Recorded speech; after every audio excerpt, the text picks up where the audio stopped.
Istri Masa Depan, episode 2.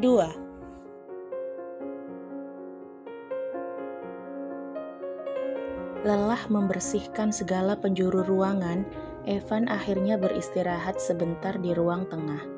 Ya, hari ini adalah hari di mana ia pindah rumah, menempati rumah yang baru ia beli, yang letaknya tepat di samping rumah David. Evan menyandarkan tubuhnya pada sandaran sofa. Ia menghela nafas panjang sembari melihat ke arah sekelilingnya. Apa ini? Kenapa ia menjadi sepengecut ini? Lari dari kenyataan seperti seorang pecundang. Tidak, ia kabur meninggalkan rumah bukan karena ia rela dan ikhlas melepaskan Karin untuk Darren adiknya. Ia pergi meninggalkan rumah hanya karena ia tidak ingin tersakiti saat melihat kebersamaan Karina dan Darren. Sangat pengecut, bukan? Evan tahu pasti, jika ia melupakan Karina, bukan seperti membalikkan telapak tangan. Karina merupakan cinta pertamanya, dan sejak remaja ia sudah jatuh cinta pada perempuan itu. Tapi demi Tuhan, Evan harus melupakan wanita itu.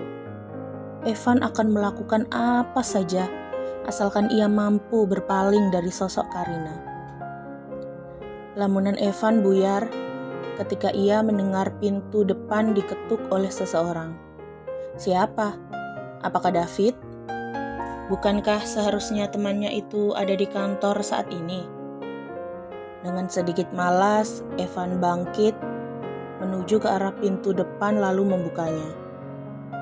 Jantungnya berdebar seketika saat mendapati seorang wanita muda berdiri di hadapannya sembari membawa rantang yang ia yakini berisi makan siang. "Hai," dengan spontan Evan menyapa wanita tersebut. Wanita itu hanya mengangguk sopan. "Ini ada kiriman makan siang dari Bu Shirley." "Oh, oke. Masuk dulu, aku ganti tempatnya." Evan menerima rantang tersebut lalu mengajak Tiara masuk dan Tiara menurutinya. Rupanya Tiara tidak sendiri. Dirli ternyata juga ikut sembari menarik-narik rok yang dikenakan Tiara. "Jadi, kamu bekerja dengan David?" tanya Evan memecah keheningan. Tiara hanya mengangguk. Meski ia tahu jika Evan tak menatapnya, ia masih saja tak bersuara. Entahlah, ia hanya merasa canggung dengan orang baru. "Jadi, nama kamu Tiara?" tanya Evan sambil menoleh ke arah Tiara. "Iya, Pak." Evan tertawa lebar. "Pak, saya pikir saya nggak setua itu." "Maaf." Tiara hanya menundukkan kepalanya. Masih dengan tertawa, Evan menuju ke arah Tiara, lalu mengulurkan jemarinya dan memperkenalkan diri. "Evan, kupikir kamu perlu tahu namaku, karena aku tidak suka dipanggil dengan panggilan Pak atau yang lainnya." Tiara menyambut uluran tangan Evan tanpa bersuara sedikit pun. "Ada masalah?" tanya Evan saat melihat kebisuan Tiara. "Tidak, Pak." Evan kembali tertawa lebar. "Oke, sepertinya kamu lebih nyaman memanggilku dengan panggilan tersebut." Evan lalu menatap Tiara dengan intens. Sungguh, wanita ini benar-benar mengingatkannya pada sosok Karina. Dan Evan tidak mengerti apa yang membuatnya mengingat Karina saat menatap wajah Tiara. Wajah wanita itu tentu berbeda dengan wajah Karina. Tapi entahlah, ada satu titik di mana ia melihat diri Karina pada diri Tiara. Dan hingga kini, Evan tidak tahu apa itu. Evan menyadari jika dirinya kembali melamun saat Tiara dengan paksa melepaskan uluran tangannya yang ternyata sejak tadi masih digenggam erat oleh Evan. "Oh, maaf, saya melamun. Kamu mengingatkan saya dengan seseorang." Evan berkomentar, tapi Tiara tidak menanggapi. Kami permisi, Pak. Tiara segera bergegas pergi karena sudah merasa tidak nyaman dengan kedekatannya bersama Evan. Evan hanya mengangguk. Ia melihat tubuh Tiara yang semakin menjauhinya. Lalu wanita itu berhenti dan membalikkan tubuhnya ke arah Evan. Nanti malam Bu Sherly mengundang Pak Evan makan malam. Evan tersenyum dan ia hanya berkata, "Oke." Lalu Tiara kembali berjalan meninggalkannya. Perempuan itu hilang di balik pintu depan rumahnya.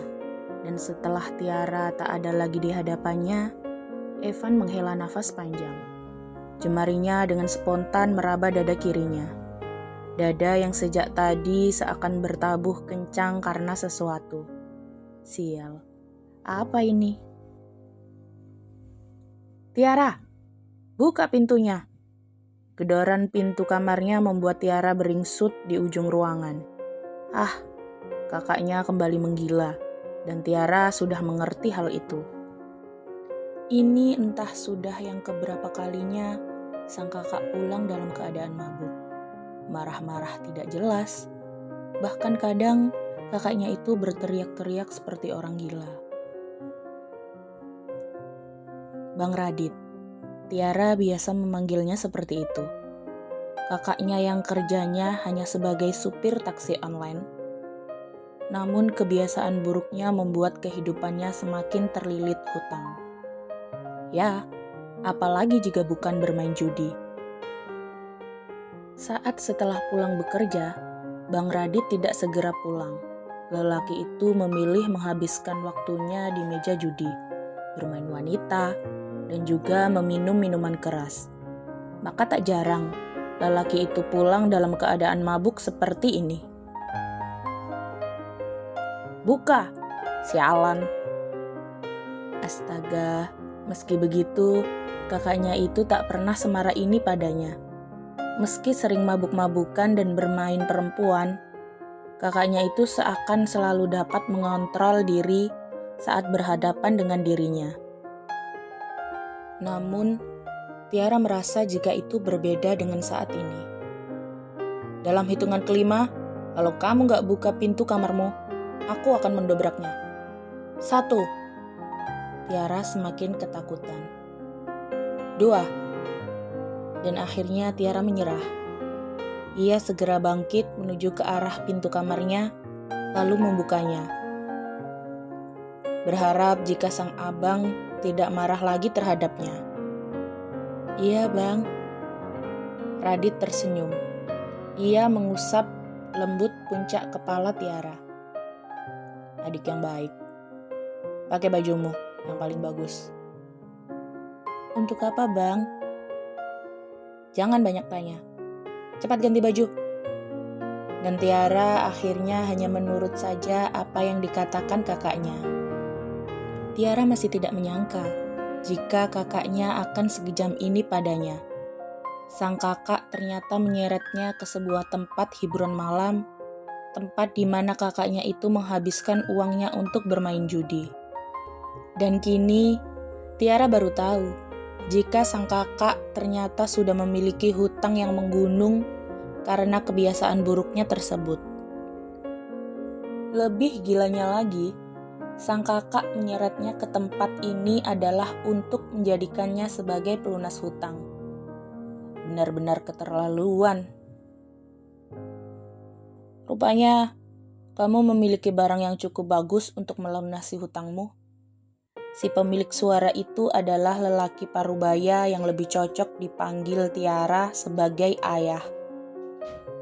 Dan secara teknis, kini Tiara adalah milik lelaki itu. Jangan bangga dulu, aku akan segera menebusnya, Radit berkata dengan serius. Bagaimanapun juga, Tiara adalah adiknya, dan sungguh, ia benar-benar merasa sangat brengsek saat menukarkan Tiara dengan hutang-hutangnya. Dan sebelum itu terjadi, dia milikku. Ingat, penebusan harus 3 kali lipat dari hutang kamu.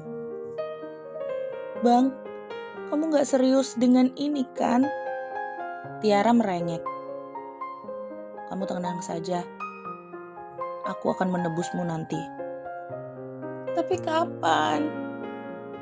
Jangan harap Bang Radit bisa mendapatkan uang sebanyak itu untuk menebusku melalui judi.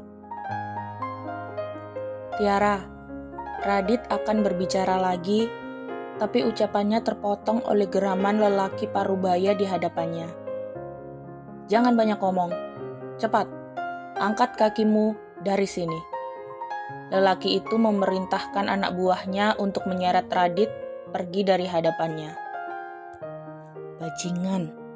Radit mengumpat keras pada lelaki itu sembari berusaha melepaskan diri dari anak buah lelaki itu yang menyeretnya menjauh. Bang Radit, Bang. Tiara juga ikut berteriak memanggil-manggil nama kakaknya. Ia tentu tidak ingin ditinggalkan dengan orang-orang asing yang tidak ia kenal. Belum lagi fakta jika dirinya kini menjadi milik orang tersebut. Bang, jangan tinggalin Tiara, Bang Radit. Dan ketika Tiara tak kunjung diam dari rengekannya, sepasang kaki berjalan menuju ke arah mereka. Permisi? Suara itu membuat Tiara menghentikan rengekannya, lalu menolehkan kepalanya ke arah suara tersebut. Tiara ternganga, mendapati siapa yang berdiri tak jauh dari tempatnya berdiri. Anda siapa? Tanya lelaki parubaya itu pada pria yang baru datang menghampirinya. Pria itu sedikit tersenyum, lalu mengulurkan jemarinya. Saya Evan Pramudia, kekasih wanita ini. Bersambung, nantikan episode 3-nya ya. Jangan lupa like, comment, share, and subscribe. Bye-bye.